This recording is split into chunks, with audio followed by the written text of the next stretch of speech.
Hello everyone, मैं doctor Rukmini Chaudhary और जहाँ पे भी आप हमें देख रहे हैं हमारे यूट्यूब, इंस्टाग्राम या फिर हमारे फेसबुक पेज पे, आप सभी का बहुत बहुत स्वागत है।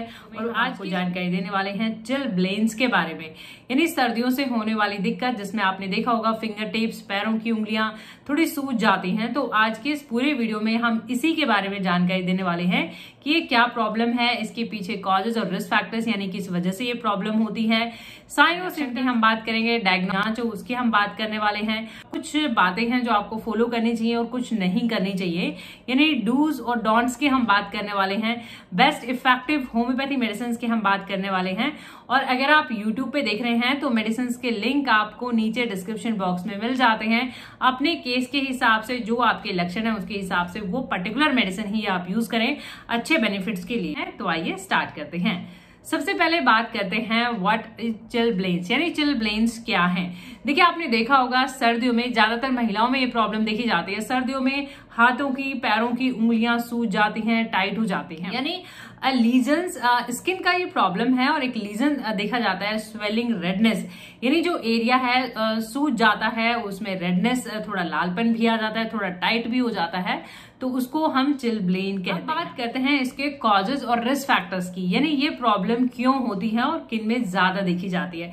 देखिए, एग्जैक्ट कॉज तो नॉन नहीं है कि पर्टिकुलरली किस वजह से ये प्रॉब्लम होती है, बट हम कुछ रिस्क फैक्टर्स हैं, कुछ थ्योरीज हैं, बिलीव करा जाता है कि ये प्रॉब्लम होती है। जब आपको ये कोल्ड वेदर में ज्यादा प्रॉब्लम देखी जाती है, यानी कोल्ड वेदर से एग्रीवेशन होता है।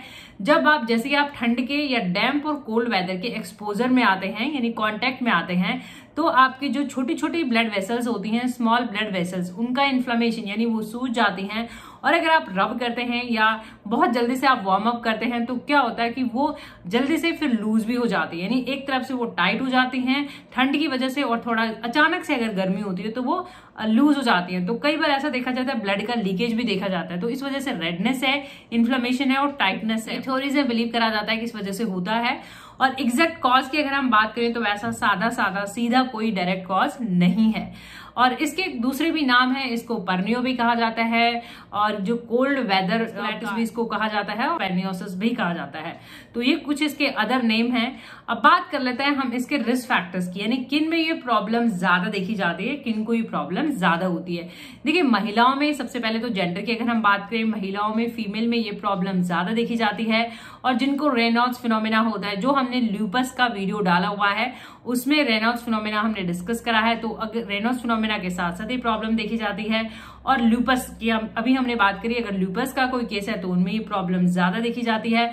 और मेन एग्रेवेटिंग जो फैक्टर है इसका ठंडा मौसम है, और साथ ही साथ में डैम्पनेस भी है, वेदर में नमी भी है, तो उसमें भी ये प्रॉब्लम ज्यादा देखी जाती है। एग्रेवेटिंग फैक्टर्स आते हैं जो ये कोल्ड और डैम्प वेदर है इसको बढ़ा देते हैं, तो उनमें ये प्रॉब्लम ज्यादा देखी। Most important, poor blood circulation, यानी अगर आपका खून का दौरा, रक्त परिवहन, संचरण अगर कमजोर है, पुअर है, तो उस केस में भी ये प्रॉब्लम ज्यादा देखी जाती है। और स्मोकिंग के केसेस में भी ज्यादा देखी, पान का अगर कोई केस है तो ये कुछ रिस्क। बात कर लेते हैं साइन और सिम्टम्स की, यानी इसके क्या लक्षण होते हैं।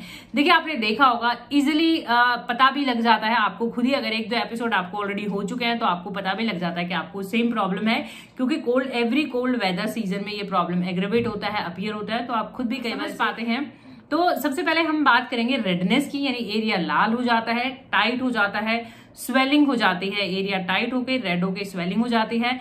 बर्निंग, यानी कई बार आपको जलन सा लगता है, बर्निंग, ईचनेस भी देखी जाती है, यानी खुजली आपको आती है, इरिटेशन भी होता है, इन्फ्लेमेशन, ईचिंग, बर्निंग, ये सिम्टम्स देखे जाते हैं। और अगर आप इसको कंट्रोल कर लेते हैं, इसको मैनेज कर लेते हैं, तो ब्लिस्टर फॉर्मेशन से आप बच जाते हैं। वरना जो सीवियर केसेस होते हैं उनमें ब्लिस्टर, जैसे फफोले, वेसिकुलर पानी जैसे ब्लिस्टर्स किसी में कम किसी में ज्यादा देखने को वेरी कर सकते हैं। हम डायग्नोसिस की, जांच की कि कैसे इसकी जांच हो, क्या टेस्ट है, क्या रिक्वायर्ड है। देखिए, जहां तक बात है इसके डायग्नोसिस की, जांच की, तो इजीली डायग्नोजेबल है, यानी बेसिक फिजिकल एग्जामिनेशन से देखने से ही पता लग जाता है कि ये प्रॉब्लम है।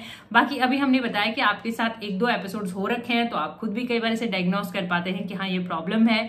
और कई बार वैसे जरूरी नहीं होता है, बट हाँ कई बार अगर लगता है कि आपका प्रॉब्लम सॉल्व नहीं हुआ है, यूजुअली ये अपने आप सॉल्व हो जाता है, resolve on it's on, but कई बार नहीं भी होता है, बहुत लंबा चल जाता है, तो उस केसेस में स्किन बायोप्सी, कई बार छोटा सा टिश्यू सैंपल लेके स्टडी कर सकते हैं कहीं कैंसर क्योंकि बार बार परसिस्टेंस है, नहीं जा रहा है। अदरवाइज यूजुअली कोई टेस्ट नहीं करा जाता है, बेसिक फिजिकल एग्जामिनेशन से इसका पता लग। डिफरेंशियल डायग्नोसिस यानी और क्या बीमारी इससे मिलती जुलती है। देखिए डिफरेंशियल डायग्नोसिस करना बहुत ही जरूरी है समझना, क्योंकि सही बीमारी का पता लगता है तो सही इलाज होता है। तो जैसे मान लो कोल्ड एर्टिकेरिया है या वैस्कुलाइटिस है, ये इससे मिलती जुलती बीमारियां हैं, तो इनका अंतर जानना भी जरूरी है और उसके हिसाब से ट्रीटमेंट करना इक्वली। बात कर लेते हैं ट्रीटमेंट पार्ट की, यानी इलाज की। देखिए अभी हमने बताया कि ऐसा प्रॉब्लम है 2-3 हफ्ते में अपने आप चला जाता है, अपने आप रिजॉल्व भी हो जाता है ऑन इट्स ऑन। और कई बारी जैसे मान लो कि आप होम ट्रीटमेंट या कुछ हम ये कहें कि कुछ बातें हैं जो आप फॉलो करें, कुछ अवॉइड करें।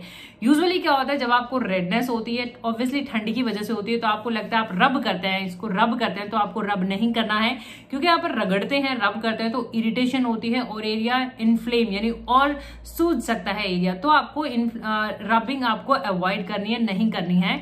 और कई बार क्या होता है आप डायरेक्ट हीट, क्योंकि आपको लग रहा है ठंड की वजह से हो रहा है, तो डायरेक्ट जैसे मान लो कोई फ्लेम है, आग जल रही है, तो वहां पे आप जो है सिकाई कर वो चीज भी आपको नहीं करनी है। ना तो डायरेक्ट आपको ऐसे रब करना है, ना ही डायरेक्ट आपको कोई हीट यानी कि सिकाई करनी है, सेक करना है।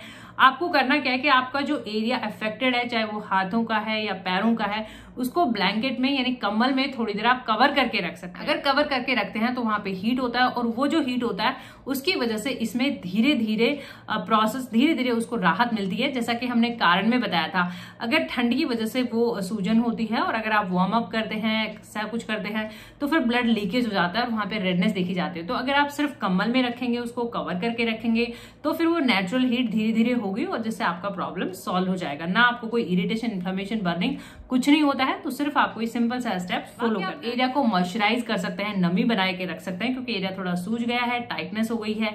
तो अगर आप हल्का फुल्का उसको मॉइस्चराइज करके रखेंगे, नारियल का तेल आप यूज कर सकते हैं, तो उससे क्या होगा कि आपको क्रैक्स, ब्लिस्टर्स, इन चीजों से आप बच सकते हैं, यानी कि सॉल्व हो सकती है।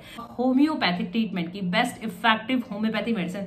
देखिए चिलब्लेन के लिए होम्योपैथी में बहुत अच्छी मेडिसिन है। चिलब्लेन कहें, परनियो कहें, परनियोसिस कहें, और कोल्ड एग्रेवेटेड कोल्ड वैस्कुलाइटिस भी इसको कहा जाता है। इसके लिए होम्योपैथी में बहुत सी मेडिसिन है रखी हुई है। हम स्पेसिफिक मेडिसिन या ये कहें कि जो यूजुअली इंडिकेटेड मेडिसिन होती हैं उनके बारे में बात करने वाले हैं। देखिए बहुत से व्यूअर्स का हमें ये कंफ्यूजन देखा गया है कि जो वीडियो डिस्क्रिप्शन बॉक्स में हम जितनी मेडिसिन बताते हैं, आप व्यूअर्स सभी वो सारी मेडिसिन को ऐसा नहीं करना है। आपको सिर्फ हम इसलिए बताते हैं क्योंकि हर किसी का केस अलग होता है।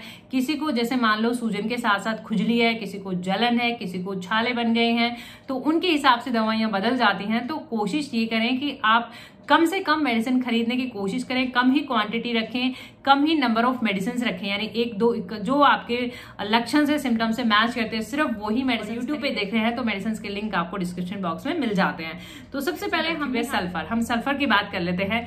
देखिए हमने क्लिनिक के हिसाब से बड़ा मेडिसिन रखा है सल्फर 30 पाव में। वैसे स्किन की सभी प्रॉब्लम के लिए, रेडनेस, अगर सूजन देखी जाती है तो नंबर 1 मेडिसिन माना जाता है। अगर जो चिलब्लेन है उसमें बहुत अच्छा मेडिसिन है। कब दिया जाता है सल्फर का? चिलब्लेन में इंडिकेशन रहेगा सोल्स में बर्निंग, यानी पैरों में बहुत ज्यादा जलन होगी और बर्निंग के केसेस में सल्फर बहुत ही अच्छा मेडिसिन है और पस फॉर्मेशन को बचाता भी है ये। यानी अगर आप इसे यूज कर लेते हैं तो पस फॉर्मेशन से भी बनने से आप बच सकते हैं। सल्फर है 30 पाव में है और यूजुअली ऐसा करें सल्फर के आप सिंगल डोज ले सकते हैं या फिर एक दिन छोड़ के एक दिन इस दवा को ले सकते हैं। तो इस तरीके से जैसे ही आपको जितनी जल्दी आराम पड़ जाए उतना जल्दी आप दवा डिसकंटिन्यू यानी छोड़ सकते हैं। आपको ना तो अचानक से ज्यादा खुराक लेनी है, ना अचानक से बंद करना है, यानी धीरे धीरे स्टार्ट करें। दिन में 1 डोज भी ले सकते हैं, एक दिन छोड़ के एक दिन भी ले सकते हैं, क्योंकि सल्फर कम डोज में भी असर दिखा देती है। तो इस तरीके से आप सल्फर यूज कर सकते हैं। पल्सटिला, देखिए पल्सटिला बहुत ही अच्छा मेडिसिन है। किसी भी तरह का कोई भी छोटी नसों का जो माइनर ब्लड वेसल्स होती है उनकी कोई भी दिक्कत जो आती है, जैसे वेरिकोज वेन में पल्सटिला दिया जाता है, तो पल्सटिला वैस्कुलाइटिस में भी दिया जाता है और पल्सटिला चिलब्लेन्स में बहुत अच्छा काम करती है। तो पल्सटिला चिलब्लेन्स में तब लें जब आपको एरिया गर्म सा लगे, वहां पे पर्पलिश ब्लूइश सा लगे। और पल्सटिला के केसेस यूजुअली फीमेल बहुत ही माइल्ड, जेंटल और वीपिंग डिस्पोजिशन होता है और उनको कंसोलेशन एम्बुलेशन, यानी अगर कोई उनको समझाता है, बहुत ही डेलिकेट होती हैं। तो ऐसे केसेस में आप पल्सटिला ले सकते हैं जब आपके माइल्ड सिम्टम्स भी हैं। ड्रॉपर लगे हुए होते हैं, तो एक एक दो दो बूंदे आप डायरेक्टली लेना चाहें सीधा जबान पे ले सकते हैं। मुंह साफ करके लें, पानी से मुंह साफ कर लें, फिर दवा ले लें। सुबह दोपहर शाम खाने से पहले लें और लगातार ले सकते हैं जब तक आपको फर्क नहीं पड़ता है। और अगर जल्दी फर्क पड़ जाए तो दवा जल्दी बंद कर सकते हैं, नहीं फर्क पड़ता तो 1-2 दिन आप एक्स्ट्रा मेडिसिन ले सकते हैं। एसिड नाइट्रिक आम्ल, देखिए एसिड नाइट्रिक आम्ल भी चिल ब्लेन्स में बहुत ही अच्छा मेडिसिन है।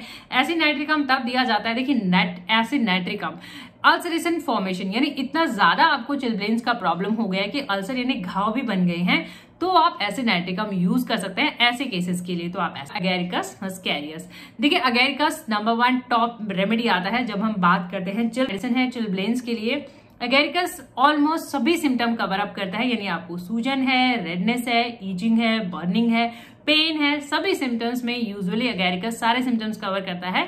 तो आप अगर आपको सभी सिम्टम्स हैं, ज्यादा प्रॉब्लम है, तो आप अगेरिकस यूज कर सकते हैं। लेना वैसे ही है आपको अगेरिकस कम से कम पावर में लें, 30 पावर में, ये 200 है, 30 से स्टार्ट कर सकते हैं।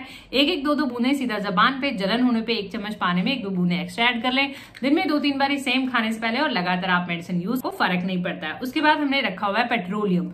देखिए पेट्रोलियम होम्योपैथिक ऐसा दवा है जो चिलब्लेन में बहुत अच्छा काम करता है। और आपने देखा पेट्रोलियम सर्दी में कोई भी दिक्कत बढ़ती है, विंटर एग्रेवेशन, कोल्ड एग्रेवेशन, वैसे ही इसका इंडिकेशन है। और ये चिलब्लेन आपको सर्दियों कोल्ड हैं, सर्दियों में ही एग्रेवेट होते हैं, तो आप पेट्रोलियम यूज कर सकते हैं। और पेट्रोलियम का ये भी इंडिकेशन है कि पेट्रोलियम में सीवियर पेन यानी बहुत ज्यादा दर्द होता है और फायर लाइक पेन, यानी इसके ऐसे दर्द होते हैं, बर्निंग, बहुत सीवियर पेन, यानी अगर आपको इंटॉलरेबल बर्दाश्त नहीं होता है दर्द चिलब्लेन में, तो फिर आप पेट्रोलियम ले सकते हैं। और पेट्रोलियम की क्रीम भी आते हैं, यानी ऑइंटमेंट भी आते हैं, वो भी आप लगा सकते हैं। वैसे ही लेना है 30 या 200 पावर में लेना है। 1-1 2-2 बूंदे सुबह दोपहर शाम खाने से पहले लगातार यूज करना, कम से कम 2-4 हफ्ते मिनिमम।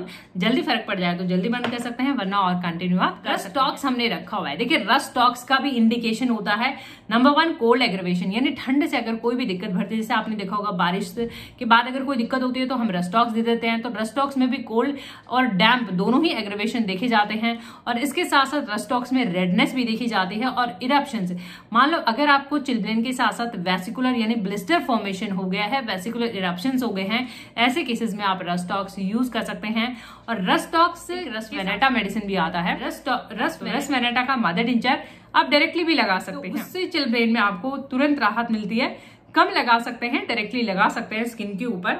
होपफुली ये वीडियोस आपकी मदद कर सके, वीडियो आपको इन्फॉर्मेटिव लगे तो प्लीज लाइक और शेयर जरूर करें, ज्यादा से ज्यादा लोगों तक पहुंचाएं। और अभी तक चैनल सब्सक्राइब नहीं करा है तो चैनल को सब्सक्राइब करें, बेल आइकॉन घंटी जरूर दबाएं अपडेटेड रहने के लिए। कुछ मिसिंग लगता है, कोई और आप वीडियो चाहते हैं तो उस वीडियो की रिक्वेस्ट आप कमेंट बॉक्स में कर सकते हैं। एंड स्क्रीन पे हमने अलग अलग वीडियोज डाले हुए हैं, ज्यादा जानकारी के लिए आप उन पे भी क्लिक कर सकते हैं।